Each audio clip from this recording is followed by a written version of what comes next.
മനുഷ്യന്റെ പരിണാമം എന്നത് വളരെ പതുക്കെയും വളരെ ദൈർഘ്യമുള്ളതുമായിരുന്നു. അതുകൊണ്ട് അവർക്ക് അതിജീവിക്കണമെങ്കിൽ ഭീഷണി ഉയർത്തുന്ന ഒരുപാട് ഘടകങ്ങളെ പരിഹരിക്കണമായിരുന്നു. അതായത് അവർക്ക് ഭക്ഷണം, ജലം, ഇണ, വാസസ്ഥലം, സുരക്ഷ എന്നിവയ്ക്ക് വേണ്ടി ചുറ്റുപാടിനോടും പരസ്പരവും പൊരുതേണ്ടി വന്നിരുന്നു. ഇത് മനുഷ്യന്റെ മാത്രമല്ല, മൃഗങ്ങളുടെയും പ്രാണികളുടെയും മറ്റ് എല്ലാ ജീവജാലങ്ങളുടെയും കാര്യം ഇങ്ങനെ തന്നെയാണ്. ഇത് പ്രകൃതിയിലെ ജീവചക്രത്തിന്റെ നിലനിൽപ്പിന് ആവശ്യമായ ഒരു വസ്തുതയാണ്. ജീവിക്കാനുള്ള ഈ മത്സരത്തിൽ അതിജീവിക്കണമെങ്കിൽ നമ്മുടെ പൂർവികർക്ക് അവരെ ശക്തരും ആരോഗ്യവാന്മാരും അക്രമശക്തരുമാക്കി മാറ്റേണ്ടതുണ്ടായിരുന്നു. ആ രീതി പിന്തുടർന്നായിരുന്നു മനുഷ്യന്റെ തലച്ചോറും വികസിച്ചിരുന്നത്. അതുകൊണ്ട് ഇന്ന് നാം കാണുന്ന മനുഷ്യരുടെ ഉള്ളിലെ ദേഷ്യം, അക്രമസ്വഭാവം, മത്സരബുദ്ധി പോലുള്ള വികാരങ്ങൾ നമുക്ക് നമ്മുടെ പൂർവികരിൽ നിന്നും പരിണമിച്ച് കിട്ടിയതാണ്. അതുകൊണ്ട് ദേഷ്യം, അക്രമശക്തി തുടങ്ങിയ വികാരങ്ങൾ ഉണ്ടാവുക എന്നത് സ്വാഭാവികവും മനുഷ്യന്റെ നിലനിൽപ്പിന് ആവശ്യമായ കാര്യങ്ങളാണ്. ആക്രമണശക്തി, ദേഷ്യം, അഹങ്കാരം തുടങ്ങിയ വികാരങ്ങൾ മനുഷ്യന് മാത്രമല്ല മൃഗങ്ങളിലും ഉണ്ടാകുന്ന വികാരങ്ങളാണ്. അപ്പോൾ എങ്ങനെയാണ് മനുഷ്യൻ മൃഗങ്ങളിൽ നിന്ന് വ്യത്യസ്തമാവുന്നത്? അതിന് കാരണം മനുഷ്യന്റെ തലച്ചോറിലെ നിയോകോർട്ടെക്സിൽ ഉണ്ടായ വികാസമാണ്. വികാരങ്ങൾ ലിംബിക് സിസ്റ്റത്തിലാണ് പ്രോസസ് ആവുന്നത്. നമ്മൾ നമ്മുടെ വികാരങ്ങൾക്ക് മേലുള്ള നിയന്ത്രണം നമ്മുടെ തലച്ചോറിന്റെ നിയോകോർട്ടെക്സിന്റെ സഹായത്തോടെയാണ് നിയന്ത്രിക്കുന്നത്. അതുകൊണ്ടാണ് നമുക്ക് ലോജിക്കലി ചിന്തിക്കാനും സാധിക്കുന്നത്. എന്നാൽ മൃഗങ്ങളുടെ തലച്ചോറിൽ ഈ ഒരു സവിശേഷത വളരെ കുറവായതിനാൽ അവ അവയുടെ വികാരങ്ങൾക്കനുസരിച്ചാണ് പ്രവർത്തിക്കുന്നത്. ഇതാണ് മനുഷ്യരെയും മൃഗങ്ങളെയും വ്യത്യസ്തമാക്കുന്നത്. എന്നാൽ മനുഷ്യരുടെ ഇടയിൽ ചെറിയൊരു വിഭാഗം മനുഷ്യർ വന്യമൃഗങ്ങളുടെ സ്വഭാവം പോലെ സ്വന്തം വികാരങ്ങളുടെ മേൽ നിയന്ത്രണം ഇല്ലാത്ത, എന്നാൽ സ്വയം വികാരമുള്ളവരാണെങ്കിലും മറ്റുള്ളവരുടെ വികാരങ്ങളെ പരിഗണിക്കാത്ത ASPD അഥവാ ആന്റി സോഷ്യൽ പേഴ്സണാലിറ്റി ഡിസോർഡർ വിഭാഗത്തിൽ വരുന്ന സൈക്കോപാത്തിക് പേഴ്സണാലിറ്റി ഡിസോർഡർ ഉള്ള വ്യക്തികളാണ് സൈക്കോപാത്തുകൾ.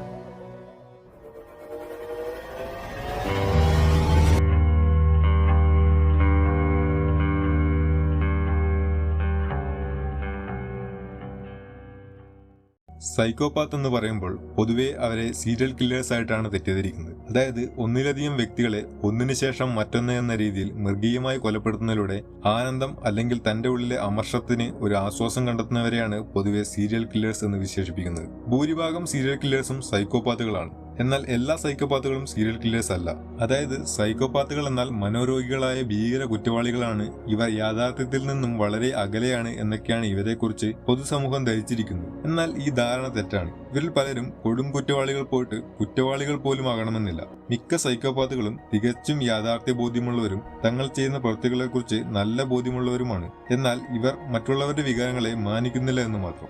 സൈക്കോപാത്തുകൾ കൂടുതലും ലൈഫിൽ സക്സസ്ഫുൾ ആയ വ്യക്തികളായാണ് കണ്ടുവരുന്നത്. അതുകൊണ്ട് തന്നെ business, law, politics, media, civil service തുടങ്ങി സമൂഹത്തിലെ പല ഉന്നത മേഖലകളിലും ഇവരെ കാണാൻ സാധിക്കും. പക്ഷെ ഇവരെ തിരിച്ചറിയുക എന്നത് വളരെ ബുദ്ധിമുട്ടുള്ള കാര്യമാണ്. കാരണം സമൂഹമായി ഇടപെടേണ്ടതുകൊണ്ട് തങ്ങളുടെ സൈക്കോപാത്തിക് നേച്ചർ മറ്റുള്ളവരിൽ നിന്നും മറച്ചുവെച്ച് അഭിനയിക്കാൻ മിടുക്കരാണിവർ. മിക്ക സൈക്കോപാത്തുകളും തങ്ങൾക്ക് ഇത്തരം സൈക്കോപാത്തിക് നേച്ചർ ഉണ്ടെന്നുള്ള കാര്യം വളരെ നേരത്തെ തന്നെ മനസ്സിലാക്കുന്നു. എന്നാൽ മറ്റുള്ളവരിൽ നിന്നും ഇത് സമർത്ഥമായി മറയ്ക്കാനും വളരെ അട്രാക്റ്റീവായി പെരുമാറാനും സംസാരിക്കാനും അതിലൂടെ തങ്ങളുടെ ആവശ്യങ്ങൾ മറ്റുള്ളവരെ കൊണ്ട് എങ്ങനെ നേടിയെടുക്കണം എന്നും വ്യക്തമായ ബോധ്യമുള്ളവരാണ് മിക്ക സൈക്കോപാത്തുകളും. എന്നാൽ ഇവർക്ക് ബയോളജിക്കലി മറ്റുള്ളവരുടെ സ്നേഹം, സഹാനുഭൂതി എന്നിവ ഒന്നും തന്നെ തോന്നുകയില്ല. കൂടാതെ ഇവർ ഏതെങ്കിലും ഒരു കുറ്റം ചെയ്താൽ കൂടിയും ഭയം, കുറ്റബോധം, പശ്ചാത്താപം തുടങ്ങിയ വികാരങ്ങൾ ഒന്നും തന്നെ ഉണ്ടാവില്ല. മാത്രമല്ല മറ്റുള്ളവരുടെ ഇത്തരം എല്ലാ വികാരങ്ങളും മനസ്സിലാക്കാനും അവയെ എങ്ങനെ മുതലെടുക്കാമെന്നും വ്യക്തമായി അറിയാനും സാധിക്കുന്ന ഇന്റലിജന്റ് ആയിട്ടുള്ള വ്യക്തികളാണ് മിക്ക സൈക്കോപാത്തുകളും. ഭൂരിഭാഗം സൈക്കോപാത്തുകളും സ്വാർത്ഥരാണ്. അവർ അവരെ അല്ലാതെ മറ്റാരും ബഹുമാനിക്കുന്നില്ല.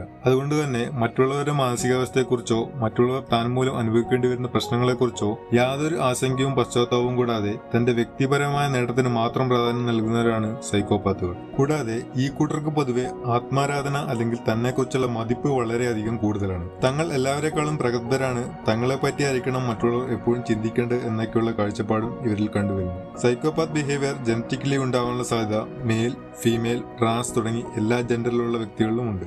സൈക്കോപാത്തുകൾ ജനിക്കുമ്പോൾ തന്നെ അവരുടെ ഓട്ടോണോമിക് നെർവസ് സിസ്റ്റം മറ്റുള്ളവരിൽ നിന്ന് വ്യത്യസ്തമായിരിക്കും. അതുകൊണ്ട് സൈക്കോപാത്തുകൾ കുട്ടികളായിരിക്കുമ്പോൾ തന്നെ ഇതിന്റെ ലക്ഷണങ്ങൾ കാണിച്ചു തുടങ്ങും. സാധാരണ ഒരു വ്യക്തി ഒരു കുറ്റകൃത്യം ചെയ്യുമ്പോഴോ അല്ലെങ്കിൽ കുറ്റകൃത്യം ചെയ്യാൻ തുടങ്ങുന്നതിന് മുമ്പോ ആ വ്യക്തിയുടെ നെർവസ് സിസ്റ്റം വളരെ എക്സൈറ്റഡ് ആവുകയും അതിലൂടെ അവരുടെ ഹൃദയമിടിപ്പ് കൂടുകയും വല്ലാതെ വിയർക്കുകയും ശ്വസനം പതുക്കെയാവുകയും ചെയ്യും. എന്നാൽ സൈക്കോപാത്തുകളുടെ കാര്യത്തിൽ എല്ലാ കുറ്റകൃത്യങ്ങൾ ചെയ്യുമ്പോഴും, അതായത് മോഷണം, നുണ പറയുക തുടങ്ങി എക്സ്ട്രീം സിറ്റുവേഷനായ കൊലപാതകങ്ങൾ ചെയ്യുമ്പോൾ പോലും അവരുടെ ഫൈറ്റ് ഓർ ഫ്ലൈറ്റ് സിസ്റ്റം വളരെ ശാന്തമായിരിക്കും. അതുകൊണ്ട് ലൈ ഡിറ്റക്ടർ ടെസ്റ്റുകൾ പോലും വളരെ നിസ്സാരമായി പാസ്സാവാൻ സൈക്കോപാത്തുകൾക്ക് സാധിക്കും. പക്ഷേ ജനറ്റിക് ഫാക്ടർ കൊണ്ട് മാത്രം അത്തരം വ്യക്തികൾ ആന്റി സോഷ്യൽ പേഴ്സണാലിറ്റി ബിഹേവിയർ കാണിക്കണമെന്നില്ല. അവിടെ എൻവിറോൺമെന്റൽ ഫാക്ടർ കൂടെ ബാധകമാണ്. അതായത് അത്തരം വ്യക്തികളുടെ ബാല്യത്തിലുണ്ടായ traumas like strict and violent parenting, കൂടാതെ സമൂഹത്തിൽ നിന്നുമുള്ള ശാരീരികവും മാനസികവുമായുള്ള ഉപദ്രവങ്ങൾ എന്നിവയും anti social personality behaviour develop ആവുന്നത് ട്രിഗർ ചെയ്യുന്ന ഘടകങ്ങളാണ്.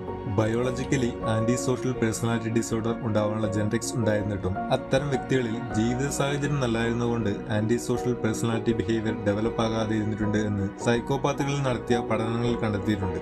എന്നാൽ ജീവിത സാഹചര്യം വളരെ നല്ലതായിരുന്നിട്ടും ഒരു പ്രായത്തിന് ശേഷം ബയോളജിക്കൽ ഫാക്ടർ ഓട്ടോമാറ്റിക്കലി ട്രിഗറായി ആന്റി സോഷ്യൽ പേഴ്സണാലിറ്റി ബിഹേവിയർ ഡെവലപ്പായ സൈക്കോപാത്തുകളും ഉണ്ടായിട്ടുണ്ട്. സൈക്കോപാത്തുകൾ സൈക്കോപാത്തിക് ബിഹേവിയർ കാണിക്കാനുള്ള പ്രധാന കാരണം അവർ ന്യൂറലി ഡിഫറന്റ് ആയതുകൊണ്ടാണ്. അതായത് നമ്മുടെ തലച്ചോറിലെ നിയോകോർട്ടെക്സിന്റെ ഭാഗമായ പ്രീഫ്രണ്ടൽ കോർട്ടെക്സ് ആണ് നമ്മുടെ തലച്ചോറിന്റെ എക്സിക്യൂട്ടീവ് സിസ്റ്റം. നമ്മളിൽ വികാരങ്ങൾ ആസൂത്രണം ചെയ്യുക, ന്യായീകരിക്കുക, നിർണയം നടത്തുക തുടങ്ങിയ പ്രവൃത്തികളും മനുഷ്യന്റെ വ്യക്തിത്വവും സാമൂഹിക പെരുമാറ്റവും നിയന്ത്രിക്കുന്നത് പ്രീഫ്രണ്ടൽ കോർട്ടെക്സിലാണ്. സൈക്കോപാത്തുകളുടെ ബ്രെയിൻ സ്കാനിൽ കാണാൻ സാധിച്ച് അവരുടെ പ്രീഫ്രണ്ടൽ കോർട്ടെക്സിൽ നടക്കുന്ന പ്രവർത്തനങ്ങൾ സാധാരണ ഒരു വ്യക്തിയുടേതിനെ അപേക്ഷിച്ച് വളരെ കുറവാണ്. പ്രീഫ്രണ്ടൽ കോർട്ടെക്സ് ആണ് ഇമോഷനെ കൺട്രോൾ ചെയ്യാൻ പഠിപ്പിക്കുന്നതും ലോജിക്കലി ചിന്തിക്കാൻ പ്രേരിപ്പിക്കുന്നതും. ഇത് സൈക്കോപാത്തുകൾക്ക് അവരുടെ പെരുമാറ്റത്തെ നിയന്ത്രിക്കാനും തീരുമാനമെടുക്കാനുമുള്ള കഴിവ് കുറയ്ക്കുന്നു. കൂടാതെ ഇവരുടെ തലച്ചോറിലെ അമിഗ്ഡലയിലെ പ്രവർത്തനങ്ങളും വളരെ കുറവായാണ് കാണപ്പെടുന്നത്. ഇതിലൂടെ സൈക്കോപാത്തുകൾക്ക് സ്വയം നിയന്ത്രണം കുറയുന്നു. അതായത് ചെയ്യാൻ പോകുന്ന പ്രവൃത്തിയുടെ അനന്തരഫലത്തെക്കുറിച്ച് ചിന്തിക്കാതെ എന്താണോ തോന്നുന്നത് അത് ചെയ്യാനുള്ള ഒരു ആവേശം ഇവരിൽ വർദ്ധിക്കുന്നു. തലച്ചോറിലെ മറ്റൊരു ഭാഗമായ ഇൻസുലാർ കോർട്ടെക്സിൽ ഉള്ള പ്രവർത്തനങ്ങളുടെ കുറവ് മൂലം സൈക്കോപാത്തുകൾക്ക് എത്ര അടുപ്പമുള്ള വ്യക്തിയാണെങ്കിലും മറ്റുള്ളവർ പറയുന്ന വാക്കുകളുടെ പുറകിലുള്ള വികാരങ്ങളെ മനസ്സിലാക്കാൻ സാധിക്കില്ല. തലച്ചോറിലെ ഫ്രണ്ടൽ ഓർ ടെമ്പറൽ ലോബിലെ പ്രവർത്തനങ്ങളുടെ കുറവ് മൂലം സൈക്കോപാത്തുകൾക്ക് സഹാനുഭൂതി, ധാർമ്മികത, സഹതാപം തുടങ്ങിയ മനോഭാവങ്ങൾ ഇല്ലാതെയാവുന്നു. സൈക്കോപാത്തുകളുടെ തലച്ചോറിലെ ക്രമക്കേടുകൾ മൂലമുണ്ടാവുന്ന ഇത്തരം സ്വഭാവങ്ങൾ അവർക്ക് വളരെയധികം ഗുണം ചെയ്യാറുമുണ്ട്. അതായത് റിസ്ക് എടുക്കാൻ പേടി തോന്നാത്ത അവസ്ഥ, മറ്റുള്ളവരോട് ആകർഷകമായി സംസാരിക്കാനും അതിലൂടെ അവരെ സ്വാധീനിക്കാനുമുള്ള കഴിവ്,